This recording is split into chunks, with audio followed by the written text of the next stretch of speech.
O presidente Lula disse que o agronegócio brasileiro ainda precisa de um salto de qualidade. O nosso café ainda precisa de mais divulgação, precisa de mais qualidade, de mais preparo, porque o Brasil, embora seja o maior produtor de café, quem ganha muito dinheiro com café é a Itália e a Alemanha, que são quem faz mais torrefação, quem vende as máquinas mais modernas, quem faz os cafés, sabe, expresso, que todos nós adoramos. E nós precisamos, então, dar um salto de qualidade para que a gente possa fazer jus ao grau de investimento que a gente fez em tecnologia, em ciência e genética desse país. Bom, Piotr, quero te ouvir. Essa declaração aí do presidente Lula ocorreu durante a inauguração da primeira nova fábrica de fertilizantes em Serra do Salitre, Minas Gerais. Bom, não vai conseguir melhorar o agro. Eu não entendi bem tudo que ele quer dizer, mas vamos lá, né? Não vai conseguir. Bom, isso tudo bem, isso dá para concordar com o presidente Lula nesse momento. Mas vamos lá. Não vai conseguir nada do agro com o presidente da República do país, que depende do agro por uma série de coisas. A começar de manter o dólar em torno de R$5, porque se o agro tirar as exportações da balança comercial, o dólar explode a 10 no dia seguinte. Então, quer dizer, há uma dependência do agro não só pela importância brasileira estratégica de fornecer alimentos para 1 bilhão de pessoas no mundo, mas porque é um negócio que inova a cada dia. Mas você não vai ajudar o agro quando o presidente da República xinga o agronegócio de fascista, negacionista e mau caráter, como o Lula já fez. Aliás, o setor não gosta de conversar com o Lula porque o Lula não gosta do setor. Aí diz assim, o agro precisa melhorar, ele está falando de produtos de valor agregado, que a gente exporta café em grãos e depois compra cápsula de café. Estou entendendo o que é isso. Tudo bem. Onde é que está a política industrial que não dependa de muito dinheiro público, né? Que não seja desvio, essas coisas todas, para você criar esse ambiente? Aliás, onde é que está a liberdade econômica, um compromisso com a liberdade econômica? Porque sem política industrial, o setor privado consegue fazer isso sozinho.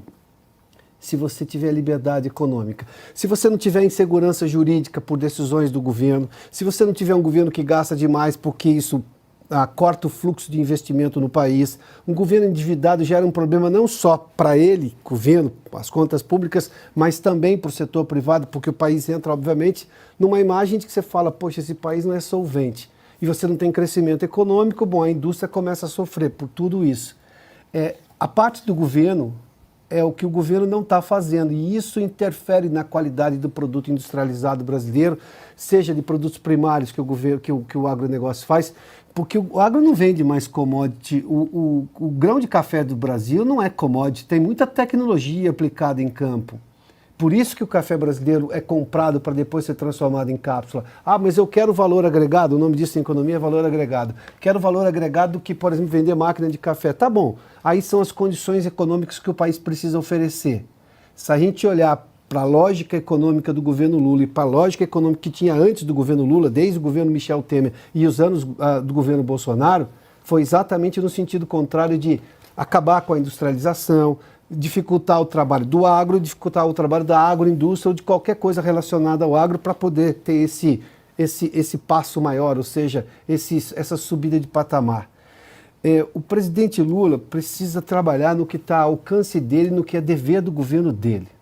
O resto, a iniciativa privada faz com uma competência que ele nunca vai conseguir entender.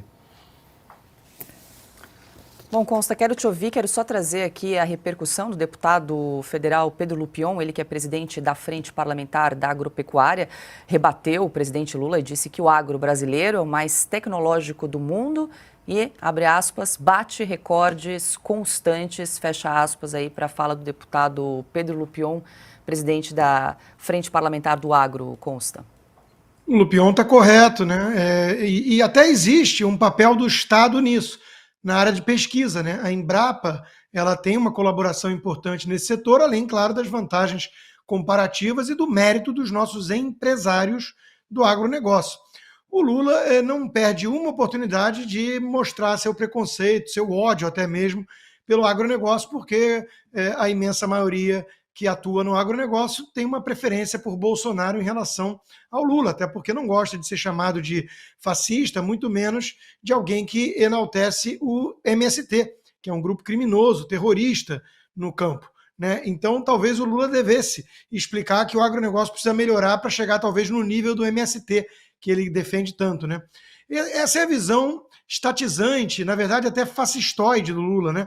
Quando ele tenta emplacar um Guido Mantega no comando da Vale, quando ele tenta controlar o dividendo da Petrobras, quando ele diz que a empresa tem que estar alinhada ao projeto de desenvolvimento do governo, quando ele diz que tinha que fazer mais investimento em máquina assim, o assado, o expresso assim, o assado, porque ele gosta, e o café tinha que ser assim. Isso é a típica visão de quem quer praticar ingerência total, plena, planejamento centralizado, controle absoluto da economia. Eu conheço algumas experiências na história, né, recente até, que foram por essa linha que o Lula simpatiza tanto. União Soviética vem à mente, né? E a gente sabe qual foi o resultado. Então, deixe o agronegócio em paz, Lula. É a única coisa, talvez, que vem funcionando bem no país, é a locomotiva do crescimento, responsável por cerca de 1/3 quase aí do PIB. Deixa a turma do agronegócio em paz. Mas o Lula não consegue porque ele quer todo mundo subjugado ao Estado. Ele tem um intuito deliberado de produzir mais miséria no país, porque assim ele cria mais dependentes do próprio Estado. Silvio, antes de te ouvir, J.R. Guzzo publicou um artigo aqui na edição 174 da Revista Oeste, que a gente vai exibir, o agro brasileiro idiota padrão. Me permitir ler só um trechinho, já que o presidente Lula disse que o agro brasileiro precisa aí de um salto de qualidade. Olha o que disse J.R. Guzzo nesse artigo. Aspas, o agronegócio brasileiro hoje vale mais que toda a produção de petróleo da Arábia Saudita. O Brasil, no ano passado, exportou 160 bilhões de dólares. As exportações de petróleo da Arábia ficaram em 150 bilhões de dólares. O agro ajuda a pagar todas as importações do Brasil. E, além disso, contribuiu decisivamente no ano passado para o saldo de 60 bilhões de dólares obtidos na balança comercial. É dinheiro que se soma às reservas em moeda forte, nos impede de ser um país mendigo de chapéu na mão diante dos credores e paga as viagens de Lula e Janja em seu programa de volta ao mundo. Dá para imaginar algum país sério que ache bom acabar com sua produção de petróleo? Não dá. E no próprio destaque exibido agora da reportagem publicada na Revista Oeste, ele diz que o agro alimenta 1 bilhão, está aí na sua tela, 1 bilhão de pessoas, 5 vezes a população nacional. É ruim isso? A esquerda diz que é. Pois bem, olha, o presidente Lula, nesse caso especificamente, ele perdeu uma enorme oportunidade de entrar quieto e sair calado desse evento. Se ele tinha de participar de um evento relacionado ao agronegócio, ele pode sair calado, não discurse, porque qualquer coisa que saia da boca dele não será boa.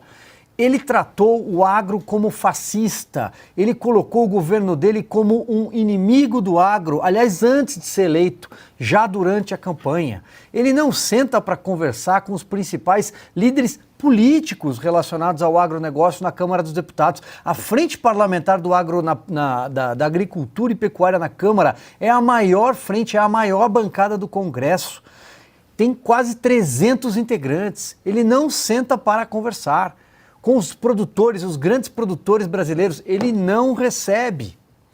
Pois bem, repito, ele deveria permanecer em silêncio para não atrapalhar e para não estragar esse que é o motor da economia brasileira, o vetor, o motor da economia brasileira, inclusive em tempos difíceis, por quem segurou a nossa economia durante a pandemia, com a paranoia dos lockdowns, com empresas e comércio com as portas fechadas, foi o agro que nunca parou, o homem do campo nunca parou de trabalhar. Aliás, organizações internacionais, a própria OMS, vieram aqui no Brasil pedir que o Brasil jamais interrompa o seu crescimento de produção, porque o Brasil alimenta o mundo. No ano passado, em termos de exportação de vendas, foram 166 bilhões de dólares. Isso é 50% do que sai aqui dos nossos portos, por exemplo. São 30 milhões de pessoas empregadas e sobra, há excedente de mão de obra, porque o agro pode empregar mais e mais. Por exemplo, determinados estados no Brasil, Mato Grosso, produção de soja maior do que a da Argentina. Mato Grosso, aliás, significa um país comparado com outros no ranking mundial. E o Lula quer atacar o Brasil que dá certo. Por quê? Porque o MST faz parte do governo dele. O líder do MST viajou para a China, sentado num avião presidencial com a viagem paga por ele, o senhor Stedley. O MST tem um ministério, o Ministério do Desenvolvimento Agrário, chefiado pelo Paulo Teixeira, um petista. O MST tem superintendências do INCRA. O MST comanda a CONAB, a Central de Abastecimento no sul do Brasil. E eu poderia parar por aqui, né? Já basta para provar por que o Lula não gosta do agronegócio. Porque PT e MST são siameses, estão ligados umbilicalmente. Quando o PT é governo, o MST é governo. E aí é claro que o produtor rural não gosta de quem invade terra, porque a Constituição é clara. A cerca está ali para mostrar que tem dono. Não, é só para complementar, né? Porque a coqueluche do mundo hoje é energia limpa, né? Eu sou de uma região de cana-de-açúcar, aqui no interior de São Paulo.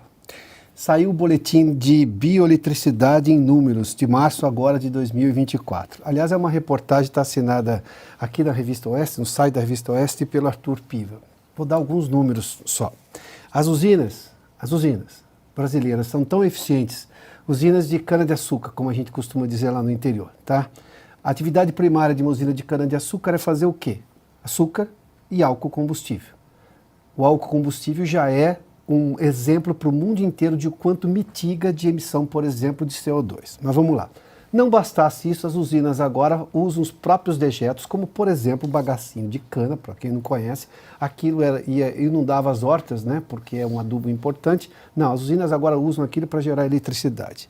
As usinas de cana-de-açúcar no Brasil, só para você ter uma ideia, geraram 21 mil gigawatts de energia. É o terceiro maior fornecedor de energia elétrica para o sistema brasileiro. Pede, obviamente, para as hidrelétricas, que é a grande fonte brasileira, e para as eólicas, que são comemoradas hoje. Ou seja, numa atividade secundária, as usinas de cana-de-açúcar são a terceira a fornecer mais energia para o país. Vamos lá.